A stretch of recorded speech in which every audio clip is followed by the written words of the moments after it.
محترم ناظرین، السلام علیکم ورحمۃ اللہ وبرکاتہ۔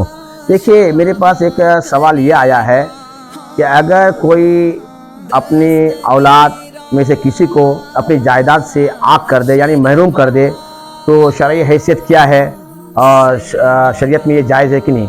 دیکھیے، پہلے آپ یہ سمجھیے عاق کرنا کسے کہتے ہیں۔ عاق کا مطلب ہوتا ہے نافرمانی کرنا۔ اگر کوئی شخص ہے اور ان کی کوئی اولاد نافرمان نکلے اور یہ اپنی جائیداد سے ان کو الگ کر دے کہ میں تم کو الگ کر دیا، تمہیں عاق کر دیا، تمہیں میں جائیداد نہیں دوں گا، اور یہ کہہ کے پھر وہ آدمی گزر گیا، تو شریعت میں اس کی کوئی حیثیت نہیں ہے۔ عاق کرنے کی کوئی حیثیت نہیں ہے، محروم کرنے کی کوئی حیثیت نہیں ہے۔ ان کے انتقال کے بعد جس طرح سے اور اولادیں اس جائیداد کے وارث ہوں گے، اسی طرح سے یہ بھی وارث ہوں گے۔ اب یہ کہ عاق کے بجائے اگر دوسرے طریقے سے اگر کسی کو محروم کر دے تو وہ کیا کر سکتے ہیں؟ تو ہاں، یہ کر سکتے ہیں۔ اس کا کیا طریقہ ہے؟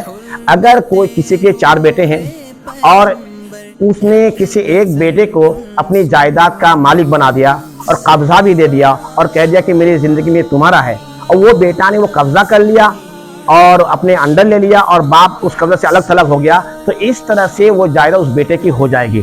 اب یہ سوال پیدا ہوتا ہے کہ وہ جائیداد ایک بیٹے کی ہو گئی اور 3 بیٹے محروم ہو گے، تو شریعت میں اس کا کیا حکم ہے؟ تو دیکھیے، شریعت میں بڑی وعیدیں آئی ہیں اور سخت ممانعت میں آئی ہے۔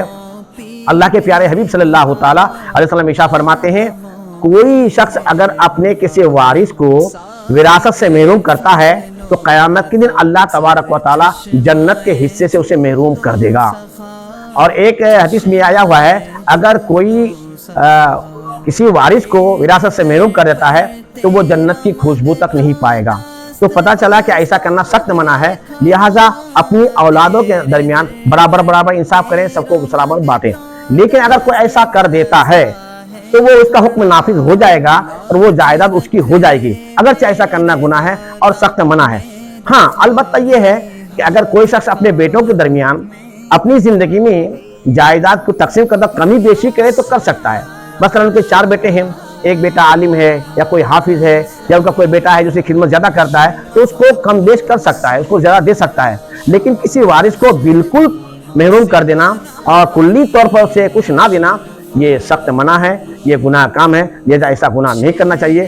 اللہ کے حبیب نے بڑی وعید فرمائی ہے، لہذا اگر کوئی شخص اپنی زندگی میں اولادوں کے درمیان جائیداد تقسیم کرتا ہے تو برابر تقسیم کرے، اسی وجہ سے کسی کو تھوڑا کم بیش دے سکتے ہیں۔ لہذا اس مسئلے کو یاد رکھیں، اگر کسی وارث کو آپ محروم کرتے ہیں تو قیامت کے دن سخت عذاب ہے۔ السلام علیکم ورحمۃ اللہ وبرکاتہ۔ دونوں عالم کی بہار ہو خزانے غم کے ہاتھوں، آج کل زار و نزار ہو خزانے غم کے